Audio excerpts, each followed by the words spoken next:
जिस विषय पे बात रामगढ़ के विधायक सुनीता चौधरी को करना चाहिए था, उस विषय पे बात हमेशा टाइगर जयराम महतो विधानसभा सत्र पे रखते थे। और जब विधानसभा से बाहर निकलते थे उस वक्त भी टाइगर जयराम महतो बूढ़ा खाप मतलब रोंगटा फैक्ट्री के खिलाफ जिन बातों को रखते थे वो रामगढ़ के विधायक सुनीता चौधरी को रखना चाहिए था। जिस प्रकार अभी सोशल मीडिया पे एक न्यूज़ बहुत ही ज़्यादा तेज़ी से वायरल हो रहा है और लगातार डेली वो वीडियो जो चल रहा है उसके विषय में आज हम बात करने वाले हैं। पहले बताने से पहले ये वीडियो देखिए टाइगर जयराम महतो का, तब आपको बहुत कुछ समझ में आएगा। एक कंपनी के किनारे मेरा कार्यक्रम था। जब तक मेरा कार्यक्रम था कंपनी ने धुआं को बंद करके रखा था। यानी केवल मेरे कार्यक्रम से अगर धुआं बंद हो सकता है तो विधायक चाहेंगे तो क्या क्या बंद हो सकता है, आप सोच के देखिए। जब तक मेरा कार्यक्रम था, मेरे कार्यक्रम से लगभग 300-400 मीटर की दूरी में एक फैक्ट्री था। उस फैक्ट्री में धुआं उड़ता है, लेकिन जब तक कार्यक्रम था वो धुआं बंद था। क्यों बंद था? न कंपनी के ओनर ने कहा था कि जब तक टाइगर जयराम महतो मीटिंग करके चले ना जाए धुआं मत खोलना। आप सोच सकते हैं एक लड़का जो ना विधायक है ना सांसद है, अगर उससे इतना खौफ बन सकता है तो जो लोग संवैधानिक पदों में हैं उनसे कितना खौफ बनेगा आप अंदाजा लगा लीजिए। ये क्यों नहीं चाहते हैं? नहीं, ये इसलिए नहीं चाहते हैं क्योंकि इन्हें वो कंपनियां चंदा देती है। ऐसा नहीं है कि जयराम महतो को उन्होंने चंदा का प्रलोभन नहीं दिया है। कभी उन्होंने स्कॉर्पियो तो कभी फॉर्च्यूनर जैसी गाड़ियों का ऑफर रखा है, लेकिन हमने एक ही लाइन कहा है कि मैं उस मिट्टी से आता हूं जिस मिट्टी में शहीद निर्मल महतो ने बलिदान देकर झारखंड राज लिया था। आप ये सौदेबाजी उनसे कीजिएगा जो लोग बिकना जानते हैं। हम झारखंड की राजनीति में टिकने आए हैं और अगर हम टिक गए तो बेईमानों का बहुत बेहतरी से सफाया होगा। जय झारखंड। रामगढ़ बूढ़ाखाप में स्थित आलोक स्तन फैक्ट्री पर्यावरण व प्रदूषण के मानकों का उल्लंघन कर रही है, जिससे ग्रामीण कैंसर, टीबी जैसी गंभीर बीमारियों से ग्रसित हो रहे हैं। हालिया दिनों में नीरज कुमार नामक एक 8 वर्षीय बालक की मृत्यु कैंसर से हो चुकी है और करीब 1 दर्जन से ज्यादा लोग बीमारियों की चपेट में हैं। ग्रामीण महिलाएं 60 किलोमीटर पैदल चलकर राजभवन भी आई थी फैक्ट्री को बंद कराने की मांग को लेकर।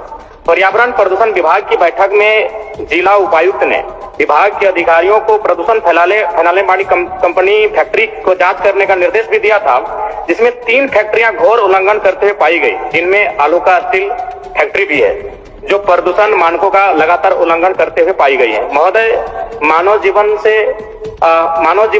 कहीं न कहीं महत्वपूर्ण है, अतः मैं सदन के माध्यम से सरकार से मांग करता हूं कि फैक्ट्री से पर्यावरण प्रदूषण मानकों का अनुपालन कराया जाए या फिर फैक्ट्री को बंद कराने की दिशा में पहल कराया जाए, जिससे कि जीव जंतु वनस्पति की क्षति ना हो। धन्यवाद अध्यक्ष।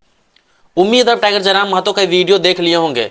ये डुमरी के विधानसभा के क्षेत्र के विधायक हैं, लेकिन ये रामगढ़ विधानसभा क्षेत्र के मुद्दा को रखते हैं इस विधानसभा सत्र में। लेकिन हम सवाल करना चाहते हैं रामगढ़ विधानसभा के विधायक को, सुनीता चौधरी जी से सवाल करना चाहते हैं, क्या आपको रोंगटा फैक्ट्री का जो पॉल्यूशन है वो आपको नज़र नहीं आता? क्या आपका गाड़ी का काफिला वहाँ नहीं चलता? जो काम आपको वहाँ पे करना चाहिए था ये दूसरे विधायक कर रहे हैं। इससे आपको समझना चाहिए, वहाँ की जनता को भी ये समझना चाहिए कि आपके मुद्दों को कौन उठा रहा है। जिस प्रकार उस गरीब व्यक्ति ने वहाँ का मामला को रखा है सरकार के सामने और सरकार ने जिस प्रकार संज्ञान लिया है, लेकिन कुछ एक्शन अभी तक नहीं हुआ। लगभग 3 दिन बीत गया और वो लगातार वो आदमी रोज जाता है, मीडिया कवरेजिंग देता है और वहाँ के हालात को दिखाता है और डेली अब नेशनल मीडिया में भी ये चलने लगा है, लेकिन इस पर भी कुछ हो नहीं रहा है। क्या वजह है? क्या हो सकता है? सुनीता चौधरी के साथ क्या जो रोंगटा फैक्ट्री है उसके साथ कुछ सांठगांठ है? इस सवाल ऐसा इसलिए कर रहे हैं क्योंकि वहाँ के विधायक ये मुद्दे को लेकर उठा ही नहीं रहे हैं, लेकिन टाइगर जयराम महतो ने जिस प्रकार विधानसभा सत्र में इस बातों को रखा है ये सोशल मीडिया पर भी बहुत ही ज़्यादा वायरल चल रहा है। और कुछ लोग लिख रहे हैं कि जो काम, अब बाकायदा सूरज सिंह ही लिख रहे हैं, सूरज कुमार सिंह जो जेएलके के नेता है वो लिख रहे हैं कि जो काम सुनीता चौधरी को रामगढ़ के विधायक को करना चाहिए था वो दूसरे क्षेत्र के विधायक, डुमरी के विधायक टाइगर जयराम महतो कर रहे हैं। और इसी बीच एक व्यक्ति हैं जिन्होंने फेसबुक पे लिखा है, आप जब पढ़ के सुनाएंगे तो आप अगर जेएलके के समर्थक है तो थोड़ा आप इससे भड़क जाइएगा इस मैसेज को देख के। जेएलके पार्टी में चुनाव प्रत्याशी 32 गो था, लेकिन 32 में एको बूढ़ा खाप में क्यों नहीं दिखा सुरेंद्र महतो के साथ? देखिए, ये व्यक्ति कहना चाह रहा है कि पूरे झारखंड में जब विधानसभा चुनाव हुआ था उसमें से जेएलके में टोटल 32 सीट पे चुनाव लड़ी थी और 32 सीट पे जब चुनाव लड़ी थी तो 32 को विधायक पद के लिए दावेदारी किए थे। वो आज तक कोई नज़र क्यों नहीं आ रहे हैं? तो हम उससे सवाल करना चाहते हैं इस भाई से जिसने फेसबुक पे लिखा है, भाई एक चीज़ आप बताओ, क्या रामगढ़ के विधायक जो अभी हैं सुनीता चौधरी, उससे आपने सवाल किया? वाकई में आपका सवाल उससे होना चाहिए था जो वहाँ के अभी वर्तमान विधायक हैं। आप जेल कैंप पे जो आरोप लगा रहे हैं कि जो ये पार्टी जो है आंदोलन करने वाली पार्टी अभी तक यहाँ नज़र क्यों नहीं आ रही है?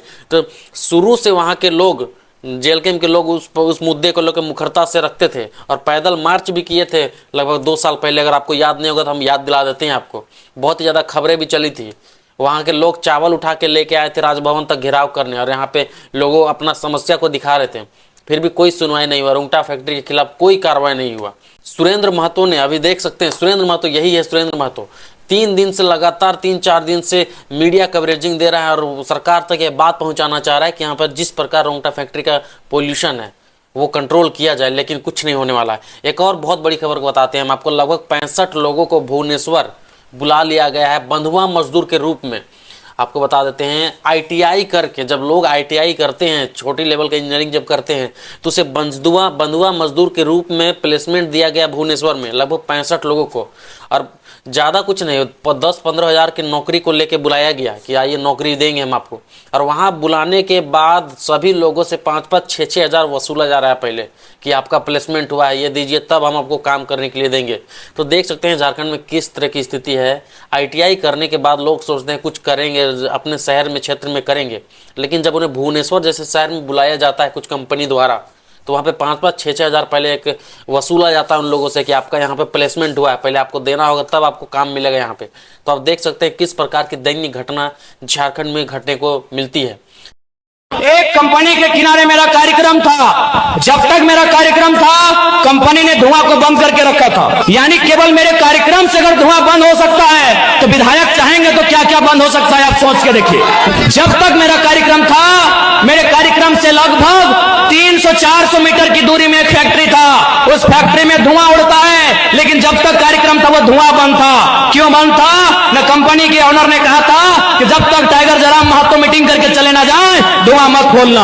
आप सोच सकते हैं एक लड़का जो ना विधायक है ना सांसद है, अगर उससे इतना खौफ बन सकता है तो जो लोग संवैधानिक पदों में हैं उनसे कितना खौफ बनेगा, आप अंदाजा लगा लीजिए।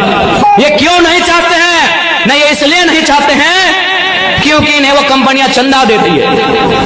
ऐसा नहीं है कि जरा महतो को उन्होंने चंदा का प्रलोभन नहीं दिया है। कभी उन्होंने स्कॉर्पियो तो कभी फॉर्च्यूनर जैसी गाड़ियों का ऑफर रखा है, लेकिन हमने एक ही लाइन कहा है कि मैं उस मिट्टी से आता हूं जिस मिट्टी में शहीद निर्मल महतो ने बलिदान देकर झारखंड राज लिया था। आप ये सौदेबाजी उनसे कीजिएगा जो लोग बिकना जानते हैं। हम झारखंड की राजनीति में टिकने आए हैं, और अगर हम टिक गए तो बेईमानों का बहुत बेहतरी से सफाया होगा। इस तरह की खबरें आज रही। अगर ये वीडियो अगर आपको अच्छा लगा तो मेरे चैनल से जुड़े रहिए। इसी तरह की खबरें हम आपके सामने लाते रहेंगे। तब तक के लिए नमस्कार, जोहार।